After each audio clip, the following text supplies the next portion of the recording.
Pai que me criou, em nome do Filho que me resgatou, e em nome do Diviníssimo Espírito Santo que me santificou.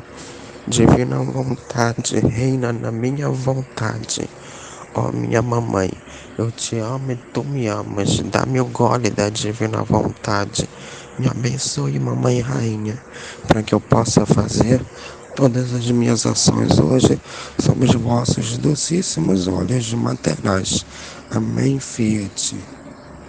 Eu não sou nada, Deus é tudo. Pai, eu te amo. Vinde, Espírito Santo. Vinde por meio da poderosa intercessão do Imaculado Coração de Maria, vossa amadíssima esposa e nossa mãe e rainha. Amém. Fiat. Vinde, Espírito Santo. Vinde por meio da poderosa intercessão do Imaculado Coração de Maria, vossa amadíssima esposa e nossa mãe e rainha. Amém. Fiat. Vinde, Espírito Santo. Vinde por meio da poderosa intercessão do Imaculado Coração de Maria, vossa amadíssima esposa e nossa mãe e rainha. Amém. Fiat. Eu não sou nada, Deus é tudo. Pai, eu te amo.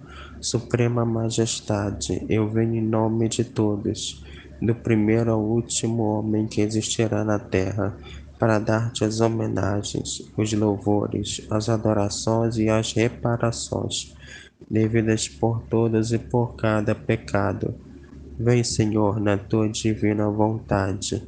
Dai-me a tua divina vontade, por meio do Imaculado Coração de Maria, que possui todos os dons e os frutos da divina vontade, para que eu possa fazer todas as minhas ações hoje com a tua mesma divina vontade. Amém. Fiat.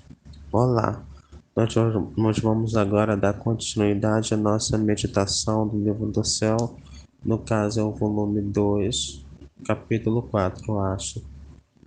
É isso aí, capítulo 4, que é dia 18 de março, não vou pegar a data certinho, calma aí. No dia 14 de março de 1899. Jesus refugia-se no coração e chora a sorte das criaturas por causa dos castigos, né? Seguindo tipo a lógica dos capítulos, né? Jesus tem que castigar a humanidade devido aos seus inúmeros pecados. A gente tem que lembrar que a gente está no mundo do século XIX, então o mundo também tava com muita soberba naquela época, né? Tinha os cabarés, tinha o colonialismo, né? O imperialismo e tal, né? E muitos países lutando entre si, né? Só que na sordina, né? No escondimento. Então Jesus tem que castigar, né? Isso vários outros níveis de pecados sociais e pecados mortais das próprias pessoas em si, né? Particulares, né? E pecados sociais também. Então Jesus é obrigado a castigar as pessoas. E só que quando Jesus está castigando as pessoas, ele meio que está castigando a si mesmo também, né? Tanto é que tem um outro trecho lá do livro da Sal mais avançado, onde Jesus fala que não, eu não sou um carrasco, eu sou salvador, né? Eu acho que é da Valtorta que Jesus fala isso, né? Então Jesus refugia-se no coração da alma que vive a divina vontade, né, da alma vítima, e chora a sorte das pessoas, das criaturas. A alma faz de tudo para consolá-lo, a Luísa faz de tudo para consolá-lo e chora junto com Jesus. Parágrafo 1. Esta manhã, o meu docíssimo Jesus, transportando-me junto com ele, fazia-me ver a multiplicidade dos pecados que se cometem, e eram tais e tantos que é impossível descrevê-los. Aqui, provavelmente pelos giros da alma, né? Jesus fazia, tipo assim, convidava a Luísa, né? Para ver todos os pecados que as pessoas estavam cometendo. Ou então, provavelmente, que é igual, tipo assim, no purgatório, tá entendendo? Onde Jesus infunde na mente da pessoa, da Luísa, todos os pecados, né? Então, cometendo, né? Seja por sonho, ou por uma visão mística, ou algo do tipo, né? Aí eu não sei. Eram tais e tantos que era impossível descrevê-los. Via também no ar uma estrela de tamanho desmensurado. Em sua circunferência continha fogo negro e sangue. Infundia tal temor e espanto à olhada, que parecia que fosse mais normal a morte do que viver em tempos tão tristes. Essa estrela é algo simbólico, como a gente viu lá no Kardec, numa outra meditação do livro do céu, do volume 3, eu acho, né? Não, desculpa, do capítulo 3, do volume 2, né? O capítulo anterior, né? Essa estrela, na verdade, é o comunismo, como a gente viu, né? Essa estrela é gigante. Só que foi revelado que o significado dessa estrela, assim, de maneira mais assim na cara, né? Para Valtorta, no Kardec. Então, por isso que é muito bom meditar os dois escritos, né? Porque um completa o outro, né? E vale lembrar que durante o século XX, foi o século onde teve mais mártires, muito mais mártires do que na época dos 3 séculos de perseguição lá de Roma, né? Com Diocleciano, Trajano e Nero. Foi durante o século XX, devido a essas ideologias revolucionárias, né? Como o fascismo, o nazismo, mas principalmente o comunismo, que durou 80 anos e fez muitos cristãos mártires na cortina de ferro, né? Ou seja, nos países onde o comunismo reinava, né? Infundia tal temor e espanto ao olhá-la que parecia que fosse menor mal a morte do que viver em tempos tão tristes. Porque nesses lugares as pessoas elas não têm elas não têm liberdade para poder aprender as coisas de Deus, tá entendendo? Para serem evangelizadas, né? Elas não têm essas coragens de serem, não têm essa liberdade para poder evangelizar, né?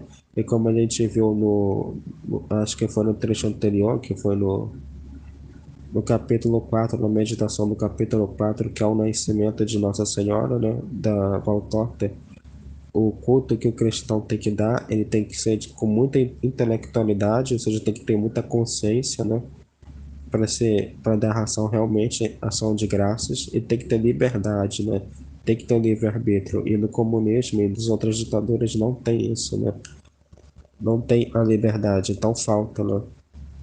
Então, tanto é que o número de cristãos nesses países diminui muito, né? Como, por exemplo, na Coreia do Norte atualmente, né?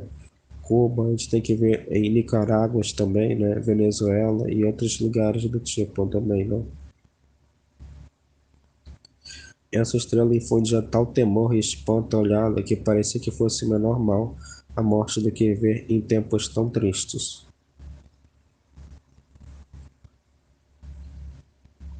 Em outros lugares se viam os vulcões, que abrindo outras tantas crateras deviam inundar até os povos vizinhos. E aqui são, tipo assim, já são lugares onde não são os castigos sociais, ou seja, o castigo onde o homem põe o próprio homem, tá entendendo? Como aqui no exemplo em cima que foi do comunismo, né? Aqui já são exemplos da própria natureza punindo o homem, né? Como vulcões, que abrindo outras tantas crateras devem inundar até os povos vizinhos. Um bom exemplo disso que a gente viu é que o Brasil tem muitos vulcões adormecidos, né? Em São Paulo, na Bahia, na maioria dos estados, até mesmo na Amazônia. Mas quando vier, né, o terceiro Fiat, né, que realmente vem Nossa Senhora da Anguera, né, que é a inversão dos polos magnéticos, esses vulcões vão entrar novamente vão ser ativos, né? E vão causar grandes estragos, né? Muitos terremotos e além da própria lava, né? Viam-se também gentes sectárias, que irão favorecendo os incêndios, etc. e tal. É aqui a Luísa falando principalmente dos comunistas, né? Enquanto isso, eu vi o meu amável Jesus, mas aflito me disse, parágrafo 2. Viu quanto me ofendem o que eu tenho preparado? Eu me retiro do homem. Que é basicamente isso, né? A pessoa que fica dessa maneira de pecado, assim, com muito pecado, vivendo com um estilo de vida, Jesus vai se retirando do homem. E aí fica aquela coisa, né? O homem fica lobo do próprio homem, né? Ele fica querendo, um fica querendo destruir o outro, né? Porque um acha que o outro é um inimigo mortal do outro, tá entendendo? É como a gente vê hoje na internet, né? Um grupo odeia o outro grupo, tipo, sei lá, o grupo da esquerda odeia o grupo da direita e vice-versa, tá entendendo? Porque, tá entendendo? Um acha que o outro é o inimigo do outro e quer exterminá-lo por consequência, tá entendendo? Porque Deus vai se retirando daquelas pessoas, porque aquelas pessoas têm suas inteligências, memórias e vontades não orientadas a Deus, mas orientadas a ídolos, né? Seja a sua ideologia política, seja o próprio país, seja a si mesmo, os seus grupos, né? E várias outras coisas e tal, né? Tanto é que tem um trecho da Valtorta que Jesus fala do Cardenete, que eu acho que é de 1948, que Jesus fala justamente isso, né? Que quando você vai dormir, você tem que falar que o descanso não é Deus. Quando você vai se alimentar, o descanso não é Deus. Quando você vai se relacionar com as pessoas, com amizades, trabalhos, ou até mesmo relacionamentos afetivos, aquelas pessoas não são deuses, são apenas criaturas evanescentes, se elas não estão em Deus, tá entendendo? Só Jesus é o Senhor, né? E que o abraço de Jesus vale muito mais que todos os abraços de todas as mães, no passado, presente e futuro. Porque quando tem Jesus, tem Maria também, né? E Nossa Senhora também, né? Então, realmente, Deus se retira do homem quando o homem está de maneira obstinada no pecado, né? Aí só o pó, né? E quanto mais obstinado no pecado e menos pessoas orando, né? Porque tem aquele sistema também das almas vítimas, né? Muitas almas vítimas para poder pagar na justiça divina a conversão dos pecadores. Como a gente viu, né? Tem um trecho da Luísa que ela se ofereceu como alma vítima para poder pagar a conversão de um moço aí que tinha sido baleado, né? Lembrando que a Luísa viveu na Itália da época da máfia, né? Ou então quando Nossa Senhora pede para se oferecer como uma vítima para poder dar livramento para o rei Emanuel, né, que é o rei da Itália que havia falecido, que ele estava num purgatório muito intenso, né? Mas mesmo o sacrifício das almas vítimas não endurece, não amolecem, né, o coração duro da pessoa, aí fica complicado, né? Enquanto isso, nos retiramos, os dois na cama, e viu que neste retirar-se de Jesus, os homens se punham a fazer mais ações mais feias, mais homicídios. Em uma palavra, me parecia haver gente contra gente. É aquilo que a gente falou, né? Que as pessoas ficam se matando, porque elas se veem como certinhas, né? Que é uma soberba, e vê o outro como se fosse um demônio, literalmente, né? E vice-versa acontece isso. Então, por isso que acontecem muitas guerras, caças a bruxas, por causa disso, né? A caridade sai da pessoa, né? Tanto em termos espirituais quanto na própria termos materiais, né? Você não tem mais caridade para com o próximo, tá entendendo? Você não respeita mais a humanidade do seu irmão, né? Quando nos retiramos, parecia que Jesus se metia em meu coração e começou a chorar e soluçar, dizendo: que é isso que acontece, né? O crente que vive na divina vontade é isso, esse ostensório vivo mesmo, né? Quarto parágrafo. Ó homem, quanto eu te amei, se você soubesse quanto me dói ter que te punir, mas a isto me obriga a minha justiça. Ó homem, quanto eu choro e me dói a sua sorte. Porque Jesus é sim a nossa mãe, né? Jesus nos pariu na obra consumada da cruz e dói muito para um pai, se já dói muito para um pai humano, secular, pecador bater no seu filho, né? Imagina para Deus bater tipo assim, castigar a humanidade, né? Vale lembrar que se o pecador faz algo bom é porque Jesus tá dentro dele, né? É, dentro de todos nós, como a gente vê na visão mística de Santa Catarina de Sena, né? Eu acho que é ela, né? Que no pecador Jesus está crucificado, né? Como oblação à justiça divina, né? E aqui Jesus se retirou até mesmo desse pecador, né? Por isso que cada vez está gente contra gente, né? Que é o que está acontecendo no Apocalipse, né? Descrito mais ou menos no Apocalipse, né? Essa confusão generalizada. Parágrafo 5. Depois dava desabafo ao pranto e de novo repetia as palavras. Quem pode dizer a dor, o temor, o rasgo que se fazia em minha alma, especialmente ao ver Jesus tão aflito e chorando? Justamente são os estados de ânimo de Jesus que comunica a alma que vive na divina vontade, né? A alma fica sem reparador. Por isso que na divina vontade você não tem aquela coisa da santidade humana de ficar querendo proteger a sua santidade, né? Jesus vai mandar assim notícias muito desagradáveis, humanamente falando, para você poder, tipo assim, assistir, né? Seja no jornal, seja na internet, né? Para você ter consciência, né? E inteligência do mundo que nós estamos vivendo hoje, né? e ver, né, todas essas coisas, como Luísa está vendo aqui, isso acontecendo, né? E você tem que ter coração aberto, não tem que ter preconceito e ouvir, para você poder entender e reparar Jesus também, né? Como Luísa está fazendo aqui, né? Quanto mais poder, por isso que eu não digo na vontade, você não tem esse mimimi, né? Essa coisa, essa vontade humana de querer se proteger, tá entendendo? A santidade é de Deus, né? E aí você tem que confiar piamente que qualquer coisa que Deus te colocar para você vivenciar, experimentar, vai ser uma reparação também, né? De algum estado de ânimo de Jesus, né? Como está acontecendo aqui, né? Quanto mais podia esconder a minha dor e para consolar, dizia-lhe: Ó Senhor, para que nunca castigue os homens, esposo santo. Não chores, tal como fizestes outras vezes assim. Farás agora, derramarás em mim, e me farás sofrer a mim. E assim vossa justiça não vos obrigará a castigar as nações. E Jesus continuava chorando e repetia: Mas escuta-me um pouco. Não me puseste nesta cama para ser seja vítima pelos demais? Então a Luísa está fazendo igual o Abraão fez com Jesus, né? Quando, tipo assim, estava na cama intercedendo por Sodoma e Gomorra, né? Se tivesse pelo menos 5 justos, né? Só que a Luísa está se oferecendo como uma vítima aqui, né? Então algo muito parecido como, como Abraão intercedeu para a salvação daquelas cidades, né? Ou então como Nossa Senhora intercede por todo o gênero humano nos 31 dias com Maria, né? Antes da criação do próprio Gênesis, né? Como a gente viu na meditação do capítulo 4 ou 5, né? Que é o nascimento de Nossa Senhora da Valtorta, né? Onde Nossa Senhora intercede desde a eterna, né? Ab eterna, pelo dom da divina vontade para os seres humanos também, né? Então, se a gente só tem Jesus, é porque, claro, está em João 1:1, né? Deus amou tanto o mundo que deu seu único filho, mas porque Deus também amou a Nossa Senhora, né? Em primeiro lugar. É Nossa Senhora que intercedeu para que Deus se materializasse em Jesus, né?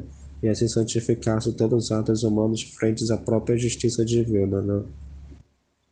Mas escuta-me um pouco. Não me puseste nesta cama para que seja vítima pelos demais? Por acaso não estive disposto a sofrer as outras vezes para evitar os castigos das criaturas? Por que agora não querem me fazer caso? É porque Jesus colocou a Luísa Picarreta nessa cama. Porque se Luísa tivesse uma vida comum, tipo, não como esse estado de alma vítima, ela provavelmente ia se apostatar, porque ela estava levando sobre a costa, né, todo o peso da missão, porque ela é cabeça de missão, né? Então ela teve que levar também todo o peso da vontade humana, do primeiro Adão e Eva até o último homem que existirá na Terra. Então era mais seguro para a Heloísa continuar na missão dela de alma vítima, estando na cama, né, totalmente apartada do mundo. E Jesus trazendo as coisas do mundo como está trazendo aqui, né, tipo assim, para poder reparar, né? O filho da divina vontade, atualmente, ele não precisa ficar toda hora na cama, tá entendendo? Por que ele não precisa ficar toda hora na cama? Porque, tipo assim, a Lisa já fez isso, tá entendendo? Então ela já pagou essa coisa na justiça divina, né? Então o filho da divina vontade, ele não vai ter essa batalha espiritual tão grande como Lisa teve contra a própria vontade humana, né? Então eu já tenho o dom um pouco mais mastigado, né? Tipo assim, não tem risco do filho da Gemela voltar pro mundo, né? Por estar no mundo, né? Porque a Luísa já pagou esse risco, né? Justamente por viver na cama tetraplégica, tá entendendo? Então o filho da divina vontade pode se viver no mundo, mas sem ser do mundo, né? E é justamente isso, né? A intenção, né? Você tá no mundo reparando, refazendo todos os atos divinos. Assim como Jesus também fez, né, na sua vida íntima, né? Jesus não ficou tetraplégico, né?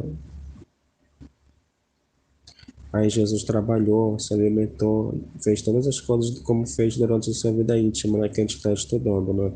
E o filho da divina vontade vai ter que fazer isso também, né? Ele não vai ser só uma vítima, como Luísa foi, Maria Valtorta foi, de ficar toda hora na cama, né? Ele vai poder ter a sua vida, um estado de vida, né? Fazer ações humanas, mas totalmente divinizadas em Deus, né? Porque ele vai viver totalmente desapegado da sua vida humana, dos seus estados de vida, né? Vai ser o que Jesus quiser, né?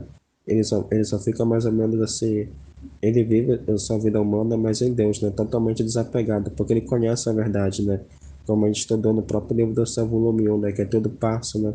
Então ele fica só apegado aqui em conhecer e amar mais a Deus aqui na Terra, né? E usar dessas ocasiões, das circunstâncias do estado de vida que Deus nos traz, né?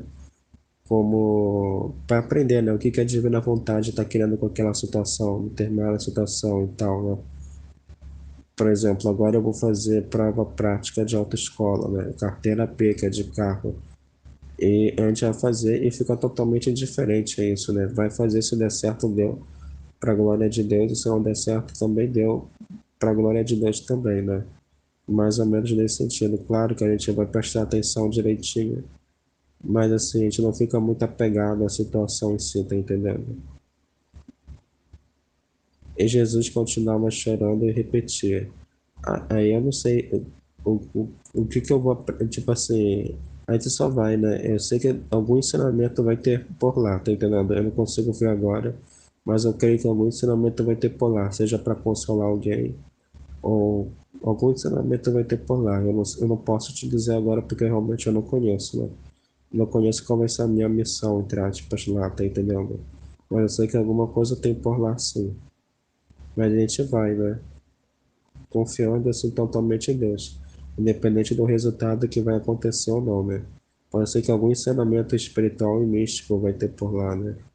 Mas escuta-me, tem algum significado? Tem. Eu sei que toda ocasião, né, todo estado de vida, toda ação humana na divina vontade é uma ocasião, né? Para dar algum ensinamento ou fazer algum ato divino, né? Mas escuta-me, quando fala ato divino é luz, né? Não é milagre não, tá? Luz de ensinamento, discernimento, alguma luz, algum conhecimento divino que está oculto, né, digamos assim, que vai ser revelado durante aquele ato. No caso, eu ia fazer a prova da autoescola. E Jesus continuava chorando e eu, Luísa, repetia. Mas escuta-me um pouco, não me puseste nesta cama para que eu seja vítima pelos demais? Por acaso não estive disposta a sofrer as criaturas, a sofrer as outras vezes para evitar os castigos às criaturas? Por que que agora não querem me fazer caso? Mas com todas as minhas pobres palavras, Jesus não se acalmava de chorar. Então, não podendo resistir mais, também eu rompi em pranto. Senhor, se vossa intenção é punir aos homens, não me dá o ânimo ver sofrer tantas criaturas. Por isso, se verdadeiramente quereis mandar os flagelos, e meus pecados não me fazem mais merecer ou sofrer, eu, em lugar dos demais, quero ir ao céu. Não quero estar demais sobre esta terra. O parágrafo 6, porque, tipo assim, a Luísa tá querendo se oferecer como vítima, né? Mas, tipo assim, ela não pode se oferecer muito como vítima, porque senão vai tirar boa parte da justiça divina, né? Vai ser tipo um jeitinho brasileiro, né? De driblar a divina justiça, né? A divina justiça precisa ser justa, né? A Luísa sofreu sim como uma vítima. A humanidade só não morreu na Guerra Fria, né? Com o holocausto nuclear, né? Com guerra nuclear, por causa do sofrimento da Luísa, por causa da vida de vítima, uma vítima da Luísa, né? A gente viu que a Valtorta, ela ficou como uma vítima pela Itália do século XX. Já a Luísa Picaneta ficou como uma vítima de toda a humanidade, do primeiro ao último homem que existirá na Terra, né? Como corredentora também junto com Jesus e Nossa Senhora, né? Mas, tipo assim, ela tomou os castigos até onde a justiça foi, né? Porque, tipo assim, se a Luísa tomasse os castigos 100% para si, né? Primeiro pelo fato de ela ser um ser humano apenas, né? Aí eu não sei se ela sobreviveria de verdade a isso. Mas também porque se ela realmente, que nem Jesus fala, né?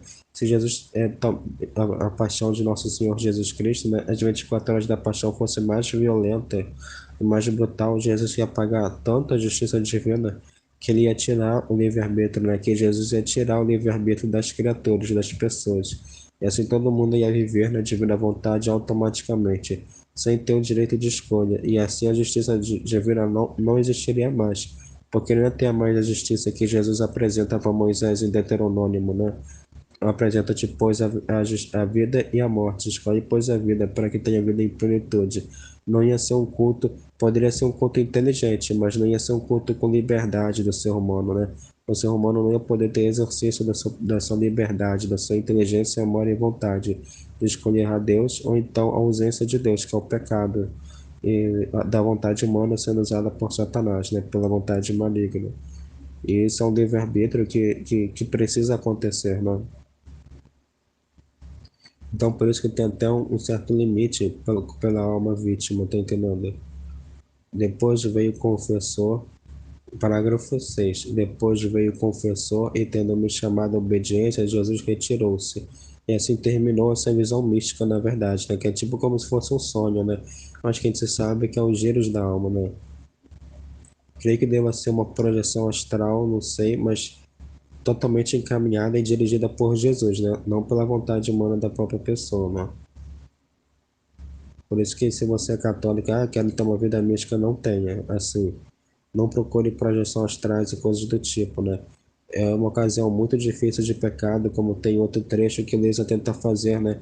Os giros da alma por si só, sozinha, e ela fica presa e muito vulnerável aos espíritos malignos, né? De pecado e tal. A Lisa só faz os giros da alma quando Jesus vem chamá-la para fazer os giros da alma, né? Então a gente é muito passivo mesmo, a gente só vai quando Jesus nos chama, né?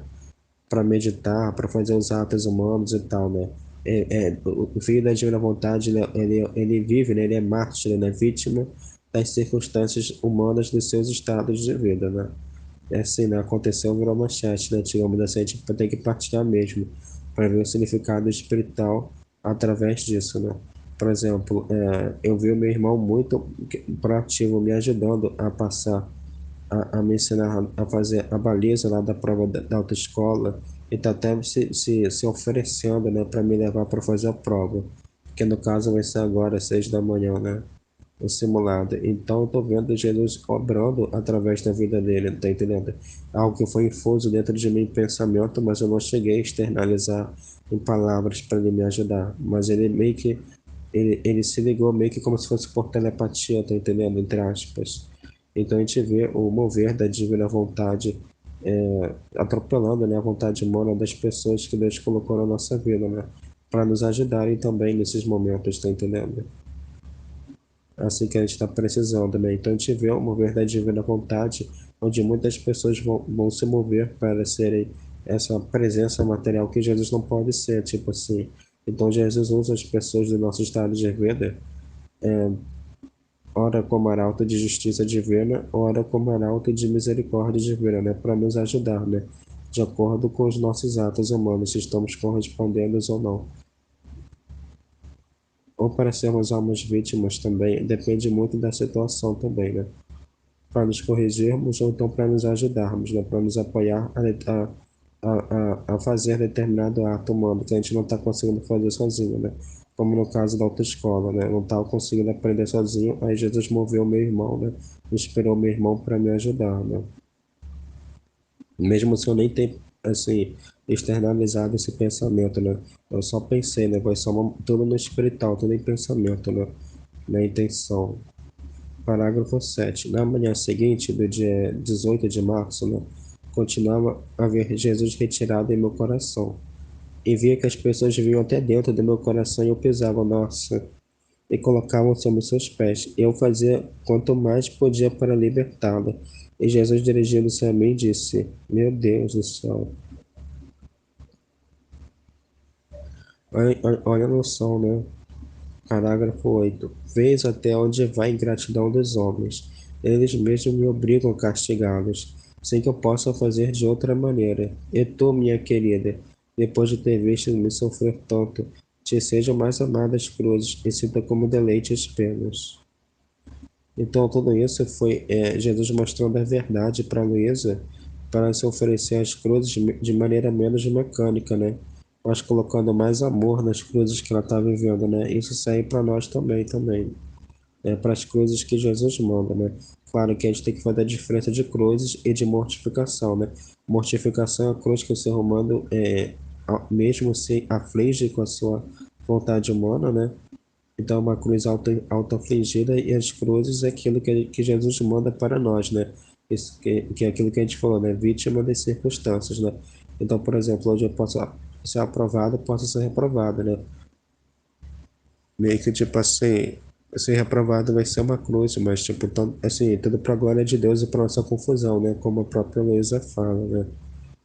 Então, assim, eu acho que a gente está começando a entender, junto com as meditações dos outros trechos da Voltorta também, né?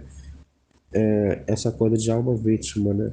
Claro que a gente está estudando pessoas que foram cabeças de missão, né? Como a Luísa Picarreta foi cabeça de missão. Mas é importante a gente conhecer também, né? Esse mecanismo de equilíbrio entre justiça divina e misericórdia divina, né? E de almas reparadoras e vítimas também, né? Quando a gente diz não para as tentações e para os brilhos do mundo, né? Então aqui a gente termina, né, essa meditação quando a gente diz não para as coisas do mundo também, né? Mas a gente não se fecha também, né? A gente entende o mundo espiritualmente como Jesus nos ensina hoje, né? Então assim a gente termina essa meditação, por exemplo, com muitos artistas, né? E tem muitos artistas que fazem clipes de música pop, né? Então nesses clipes tem muita sexualidade envolvida, né? Só que a gente vê que no fundo aquelas pessoas estão fazendo isso meio que obrigado, né? Porque esses artistas fazem parte de sociedades secretas e tal, né, para poder bombar, né, a carreira deles como, tipo assim, como artistas pop, né? Então muitas vezes ele até se prostitui, né? E clipes também, né? Com esses clipes atualmente que tem muita sexualidade, né? Muitas dessas artistas não querem nem fazer parte disso, né? Mas elas são obrigadas a ter essa postura, porque senão elas vão acabar surtando, né? Tipo assim, elas não vão ter a vida de diva pop, né? De ídolo pop que essas pessoas querem ter, né? Um exemplo clássico foi a própria Britney Spears, né? No ano 2000, onde ela cortou, ela passou máquina no próprio cabelo dela, né? Porque era a alma dela surtando, né? Porque, tipo assim, ela estava sendo usada muito, explorada como ídolo sexual, né? E tem uma hora, como a gente vê, né? Dos outros trechos do Cardenete, né? E da própria Voltorta, que isso é muito degradante espiritualmente, né? E a pessoa vive uma possessão diabólica com pecado de impureza, né? E a Britney teve esse surto e ela quis, tipo, destruir com a sua imagem de idolatria sexual, né? Que ela, tipo, ela fosse a Marilyn Monroe, né? Do século XXI, né? E aconteceu isso, né? Então, muitos desses artistas pop, né? Eles são obrigados a fazer cultos sexuais, né? Relações sexuais, coisa muito errada, né? Coisa nova era, né? Até mesmo culto satânico, né? Eu já até vi da Lady Gaga fazendo cultos satânicos, né? Porque eles fazem isso como se fosse um pedágio, né? Eles estão pagando a vontade humana diabólica, né? Para poder eles serem esse ídolo pop, né? Serem essas pessoas famosas, né? A gente tem discernimento do que acontece no mundo hoje, né? Das coisas que Jesus nos manda, né? Mas a gente não se deixa abalar por isso, né? Mas tem que ter o discernimento das coisas que Jesus nos manda, né? Isso é um exemplo, né? Então, assim, por isso que a gente vê que hoje tem muita, na cultura de Netflix, né? Nos filmes que tem hoje, né? Tem muita coisa de terror, né? De violência, né? De psicopata mesmo, mas ao mesmo tempo muita coisa de sexualidade muito ostensiva, né? Muita genitalidade, porque é justamente um jeito de ter esse orvalho maléfico, né?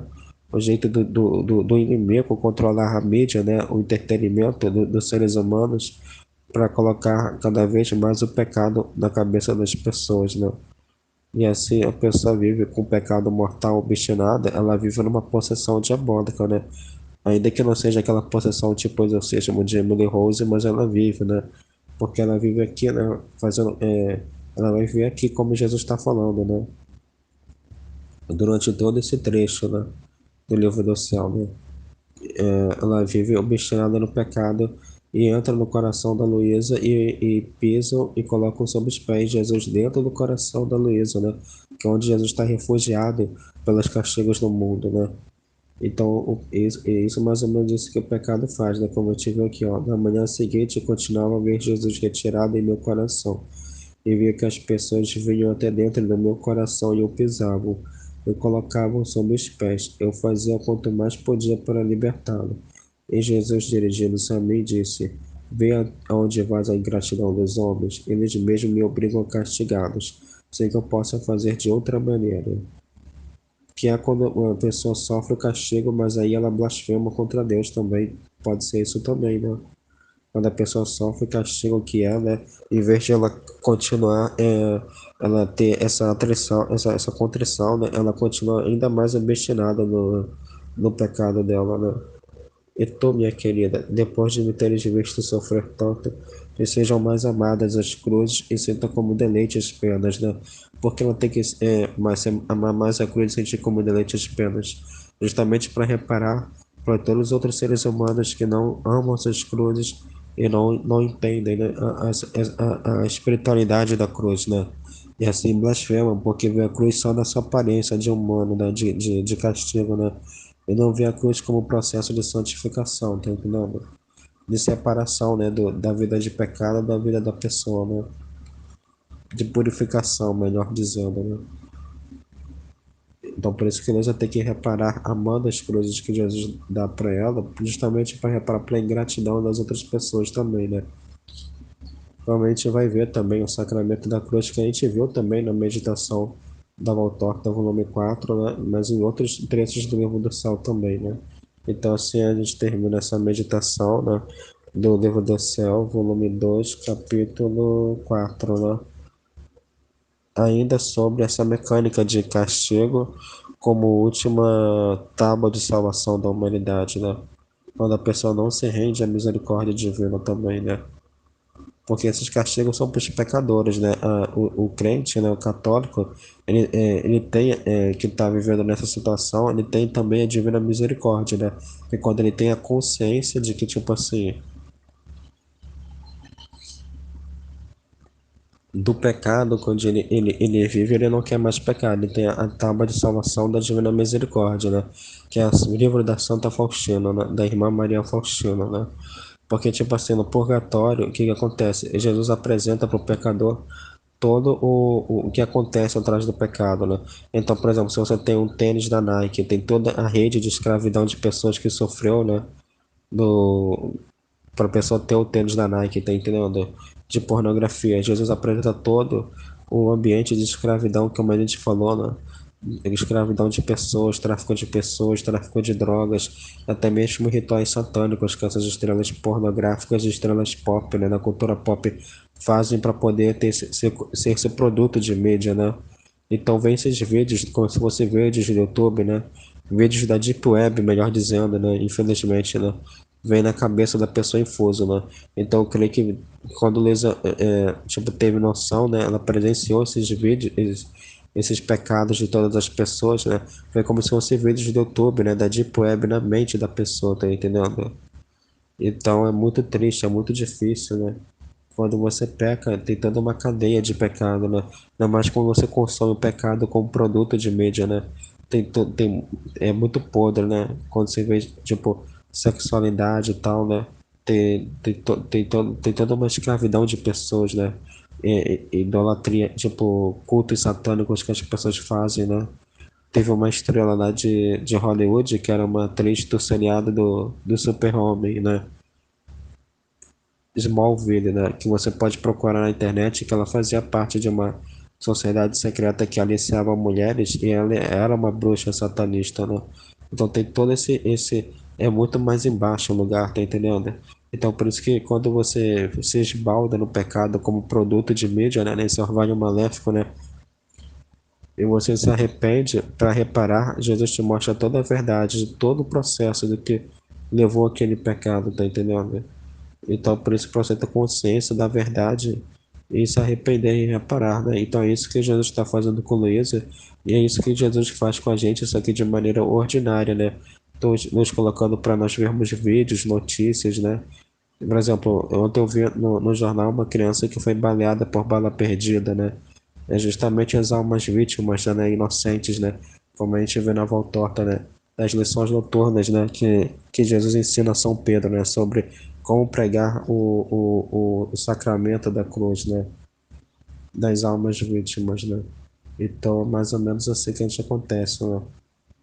Então, assim a gente termina, né? E também para a gente rezar, né?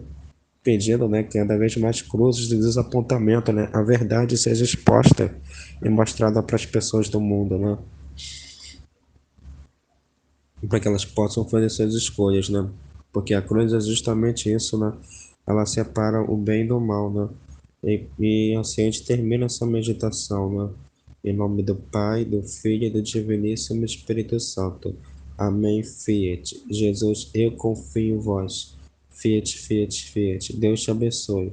Visite o site www.livrodoceltodominúsculo.com.br e o site no YouTube Fiat Lutas Tours Brasil, que fornece esse alimento espiritual das partilhas, né? Dos filhos, dessas premissas, né? Dos filhos da divina vontade, né? Do terceiro milênio, do triunfo do Imaculado Coração de Maria, né? Muito importante ver as partilhas dos outros para a gente poder também partilhar fazer nossas partilhas também. Amém, Fiat. Deus te abençoe.